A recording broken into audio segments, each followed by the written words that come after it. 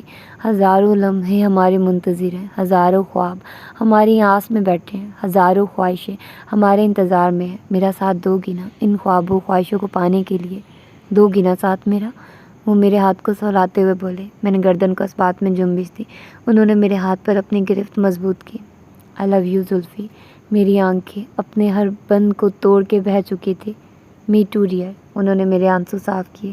گاڑی اپنی رفتار پر پھر سے چل رہی تھی۔ شمیل کو لے لیں گھر جانے سے پہلے، میں نے کہا۔ ارے اس شیطان کو وہیں رہنے دو، کل ویسے بھی اس کی چھٹی ہے۔ آج تو ہم اپنی نئی نویلی دلہن سے اپنی محبت کا اقرار کریں گے، کچھ اس کی مانیں گے، کچھ اپنی منوائیں گے، اور اپنے پیار کی خوشبو کو اپنے روم روم میں بسا لیں گے۔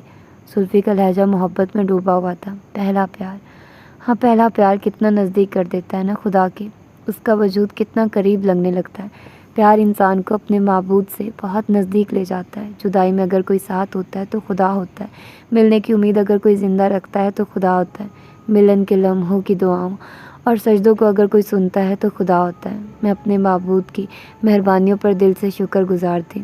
گاڑی اسی رفتار سے سنسان سڑک پر دوڑ رہی تھی اور میں کھڑکی کے شیشے سے بیتے دنوں کے ہر دکھ کو الوداع کہہ رہی تھی اور آنے والے حسین لمحوں کو خوش آمدید کہہ رہی تھی. تو یہ تھا آج کا ناول. ہوپ فلی کہ آپ لوگوں کو پسند آیا ہوگا. ابھی میں باہر بیٹھ کر ریکارڈنگ کر رہی ہوں کیونکہ بیچ میں مجھے ریکارڈنگ چھوڑنی پڑی. میرے موبائل کی بیٹری ختم ہو گئی تھی اور اب میں رات کے کوئی 2 بجے ریکارڈنگ ختم کر رہی ہوں اور ساتھ میں ہمارا کل فنکشن ہے. تو ابھی بھی کچھ نہ کچھ وہاں پر چل ہی رہا ہے. آوازیں آ رہی ہوں گی. ہماری یونیورسٹی میں ساتھ ہی ہے ڈی گراؤنڈ, تو وہاں سے اب کچھ نہ کچھ وہ مائک وغیرہ کا وہ چل رہا ہے. کوئی سنگنگ بھی کر رہا ہے. پتہ نہیں کیا ہو رہا ہے. شاید کوئی فنکشن ہے, اس کا مجھے اندازہ نہیں تھا.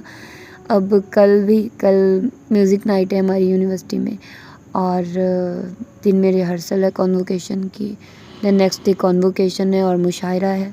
تو یہ سارے ایونٹ مجھے وہ کرنے ہیں, اٹینڈ کرنے ہیں, تو اسی لیے میں نے بہت بزی ہونا ہے. اور میں معذرت چاہتی ہوں ان سب سے جن کو میں رد کی ایپیسوڈ بھی نہیں دے پا رہی ہوں اور بھی کسی ناول کو نہیں پرووائڈ کر پا رہی ہوں. ایون دو کہ میں نے نیلم ریاست کا ناول سٹارٹ کیا تھا وہ بھی میں نہیں دے پا رہی آپ لوگوں کو. میرے پاس ٹائم ہی نہیں ہوتا یار. ہم لوگ سارا دن ٹکٹ سیل کرتے ہیں. اتنی زیادہ ٹکٹ سیل ہو رہی ہیں, اتنے لوگ آ رہے ہیں. تو دیکھتے ہیں کل کا فنکشن کیسا ہوتا ہے. تو میں آپ لوگوں کو پھر بعد میں بتاؤں گی کہ فنکشن کیسا رہا. ابھی میرے پاس اچھے رزلٹ والا کیمرہ ہوتا تو میں آپ لوگوں کے لیے ریکارڈنگ بھی کرتی, لیکن ابھی میرا کیمرہ جو ہے نا وہ رات میں تو بہت ہی بیکار ہو جاتا ہے. دن میں تھوڑا بہت پھر بھی کام کر لیتا ہے. تو خیر ملتے ہیں پھر. ہو سکتا ہے کہ انشاءاللہ اگلا جو فنکشن ہوگا, ہماری کانووکیشن مارچ میں بھی آئے گی. ایک ہماری نہیں ہوگی لیکن کانووکیشن آئے گی, تب بھی ہمارا ایونٹ ہوگا. تو تب دیکھتے ہیں کہ تب کیا ہوتا ہے. اپنا ڈھیر سارا خیال رکھیے گا, مجھے دعا میں یاد رکھیے گا. اللہ حافظ.